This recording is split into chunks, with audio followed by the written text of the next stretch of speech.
On va accueillir maintenant un docteur, le docteur Sandrine Seban, gagné 10 ans en 3 mois, plus mince, plus belle, plus jeune, sans chirurgie. Je vous demande de l'applaudir.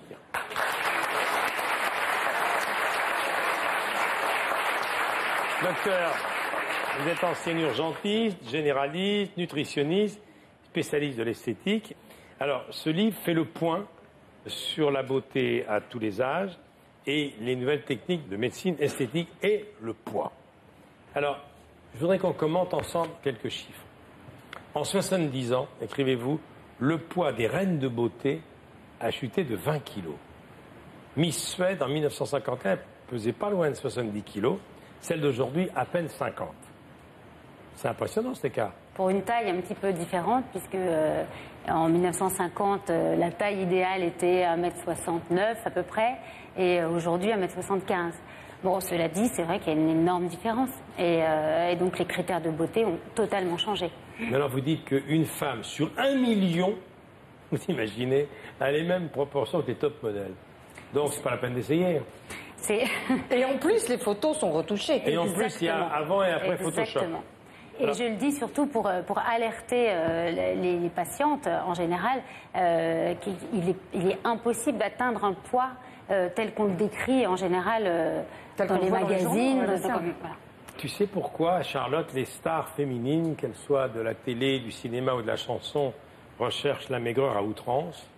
Car la caméra rajoute 5 kilos à la silhouette. Mais ça, c'est pas vrai. C'est ce qu'on dit. On va demander au réalisateur. C'est ce qu'on dit, mais moi, je trouve que c'est pas vrai. Quand je me vois, non, je me vois exactement comme je suis. Alors, vous proposez un régime 1, 2, 3 phases, turbo, transition, croisière.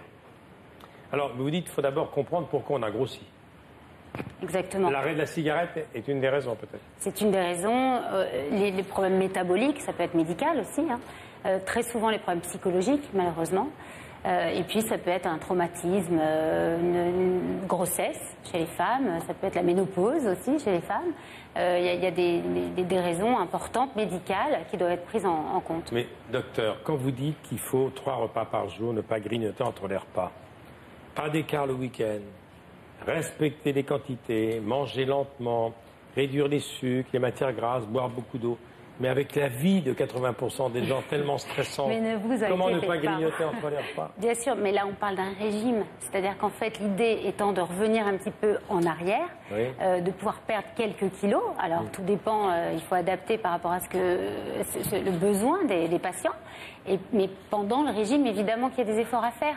Et puis après, on revit normalement. Donc c'est toute l'idée du régime de transition et de la stabilisation. Parce que quand on perd 2 kilos, le problème c'est de ne pas les reprendre. Exactement. Donc l'idée est de stabiliser. Dans votre livre également, vous faites le point sur les traitements de la cellulite, la mésothérapie, les traitements anti-rides, le botox, les peelings, le photorajeunissement, le sport, etc., etc. Alors il y a beaucoup de choses là-dedans. Si je peux me permettre, si je vous dis que le sport reste quand même un des moyens essentiels mais je suis tout à fait d'accord. De ne pas trop grossir. Vous prêchez une convaincue. Vous faites du sport, madame? Tout à fait. Et c'est pour cela que je demande à mes patients de vraiment faire du sport en activité quotidienne. Et ça doit faire partie de la vie des gens. Alors vous terminez par un conseil pour se démémériser. J'ai l'impression d'être une mémère. Pour vous démémériser, il y a des conseils de garde-robe et de maquillage. Exactement. En fait, ce qui m'amuse beaucoup dans ce bouquin, c'est que c'est la première fois que j'ai vu quelque chose qui traite globalement, en fait, du corps. C'est-à-dire aussi bien le poids, mais que le look, que effectivement toutes les techniques possibles et imaginables pour rajeunir et pour mincir. Et le chapitre Comment se fringuer est à mourir de rire, et c'est tellement vrai. Au bout du compte, c'est une prise en charge globale.